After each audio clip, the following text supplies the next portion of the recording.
Here, and the reason I'm thanking you is because I think it's more stable.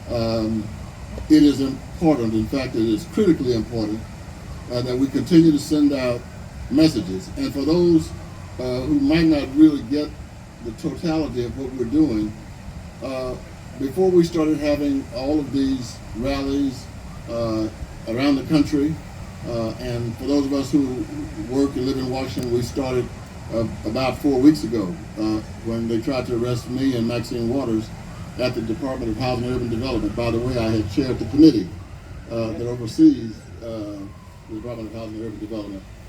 And it's going on all over the country right now. And when we started, Trump's approval ratings were about 25 points higher than they are today. His poll numbers are dropping like a brick. Because I think people have come to understand a couple of things. Number one, and I want to make sure that people in Kansas City understand this. These members of unions, of organized labor, they're not some alien group of people. They live down the street from you. They sit down in the pew with you. They're in the movie theaters with you. They're in the parks with you. These are everyday people who decided to give themselves to the United States federal government and to the people of the country. And right now, they earn 10% less than what they would if they were in the private sector. 10%. That's a sacrifice, trying to keep this country strong. These are men and women who make America what it is. And we need to support our workers. We will support our workers. His numbers are going to come down further because of what we are doing. Now, as of April, Elon Musk has fired 55,000 human beings, confirmed 76,000 employee buyouts, and plans now for 145,000 more firings. We have 2.4 million Americans who work in the federal government. Let me tell you why they want you out of the way. Because you know what you're doing. Mm-hmm. Exactly. That's what you're guilty of, knowing what you're doing. And they believe that with the White House, they can do whatever they want. But when they run up against people who understand, that is automatic pushback. And when you understand that if every time we fire somebody from one of these federal jobs, that's one person less who can respond to all of the hundreds of thousands of phone calls that come in every day. Every time you fire one federal worker, you're adding to the unemployment numbers of the United States of America. Every time you fire one of these federal workers, they need to try to get help from somewhere. And many of them would need to get help from a family member who also is a part of organized labor. 2.4 million Americans work for the federal government and give up their time and talent to make this government work.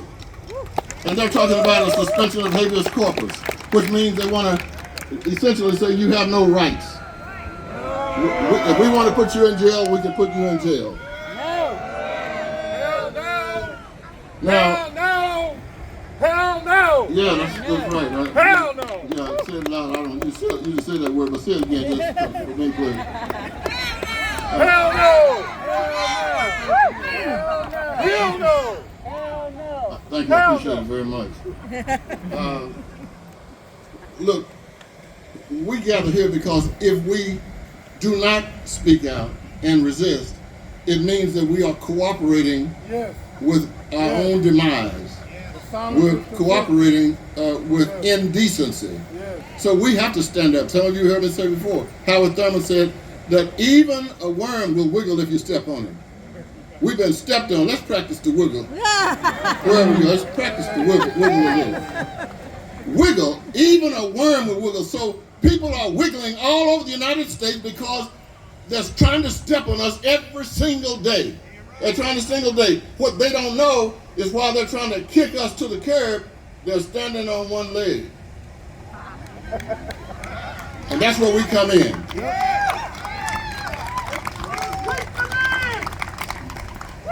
and only have one leg to stand on right now.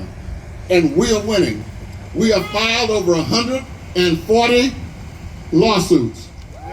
As of today, we've won about 120 of them. We are winning, and the reason we're winning is because we are right and they are wrong. We are right and they are crooked. But look, we got to keep going. So some of you are going to be asked if you would like to work on a major project. We had this past Wednesday, members of Congress met with members of the clergy from all over the country, all over the United States of America in Washington.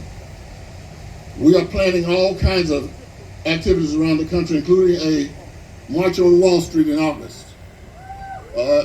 And so, unless we can get, the Trump cars off Wall Street, the Elon Musk bills. But we want to do something here in Kansas City. So some of you are going to be asked to work with us to plan our event. We want it to be one of the most massive demonstrations in Kansas City history. We're going to be doing things in St. Louis as well, in just about every major city in the country between now and August. We can do it. We can, we want to just make sure that people understand we're not going to sit silently. I mean, it was mentioned about the post office. Do you understand what they're trying to do? Look, we don't, not one dime, one penny of tax money is put into the United States Post Office. Not one penny. We call it the U.S. Post Office, but we don't fund the post office. The post office funds the post office. And so why would they want to mess with the post office? Well, number one, they hate the workers. None of them could deal with doggies. But they don't want the post office to succeed because they want it to privatize. The post office is not trying to figure out how to make a profit. They're trying to figure out how to make a delivery. And that's what we have to understand and share with our neighbors and the people in our pews at church. I have to add this. Earlier this week I was in Washington. I couldn't believe I heard the president talking about, we instead of buying 30 dolls for Christmas, just get 2. Well, look, because I understand I did live in projects in public housing, but my 3 sisters were happy if they got a half a doll, and I'm sure the reason he comes up with the number 30 is because that's what his daughters got, 30 dolls. Now, understand this, and he goes on to say, well, Christmas, essentially he's saying, I want you to make do. But when he talks to other people, he says, I want you to make dough. Yes. And we are going to be hit. The tariffs have not even arrived yet, even though we're feeling some parts of it. About every economist in the country will tell you that that's about 30 days away. And the unemployment numbers are going to rise. I was over at Harvesters yesterday. Everybody's trying to get more and more food because we have more and more people who need the food. We are the people who make this city work and this nation work. Now, if they were counting on us giving up, this is one signal they'll reach, and there'll be other little signals all around the country today. But they need to understand we're just getting started. And they're not going to win. They're not going to win in the courts, they're not going to win in the streets. And they are not going to win with us surrendering. We're not going to quit.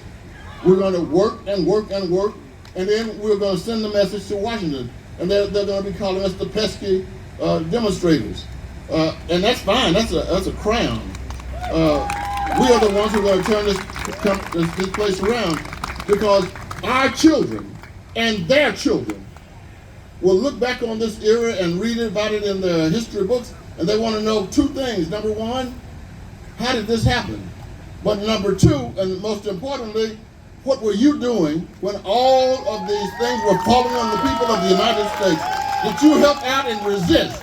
Did you push back?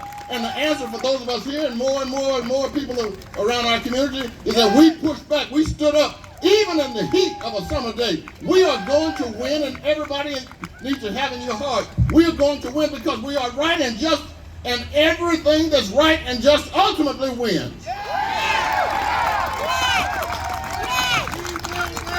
Let me tell you this, I'm going to sit down. We will win. Yeah. We will win. We will win. We are going to win.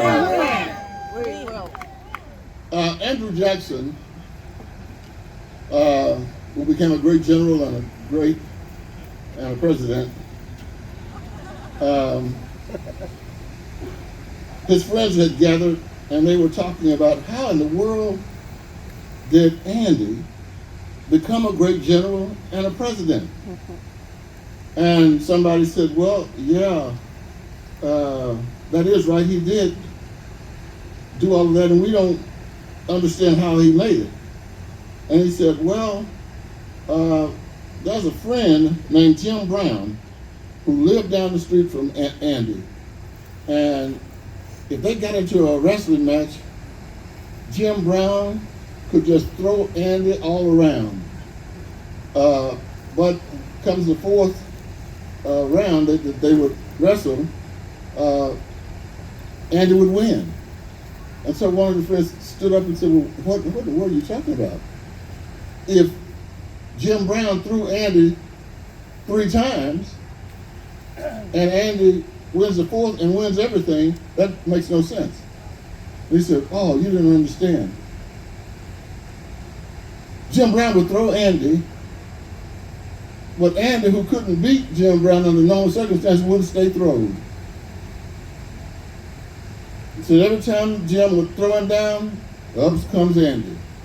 Blood may be dripping, his eyes may be crossed, his feet may be sore, but every time he was thrown down, Andy got up. And then comes the next time, the fourth round, if you will. Andy is strong and Jim Brown is tired and weak. This is what I want the people around Washington to understand, around the White House. The good, decent, and hardworking people of this nation are trying to send you a message that we ain't going to stay thrown. You might throw us down from here or there, and sometimes it'll hurt us here and there, but we won't stay thrown. You can throw us down every single day. You try to discourage us. We're not going to stay thrown. We're going to get up. We're going to fight this country all the way to freedom again. Democracy cannot die on our watch. People are not going to be messed up without some kind of retaliation by us. I'm talking about peaceful retaliation. We are going to win. Get it in your minds and in your hearts and in your homes. We are the winners. We are going to make sure this nation remains the United States of America for my children and my grandchildren and even their grandchildren. We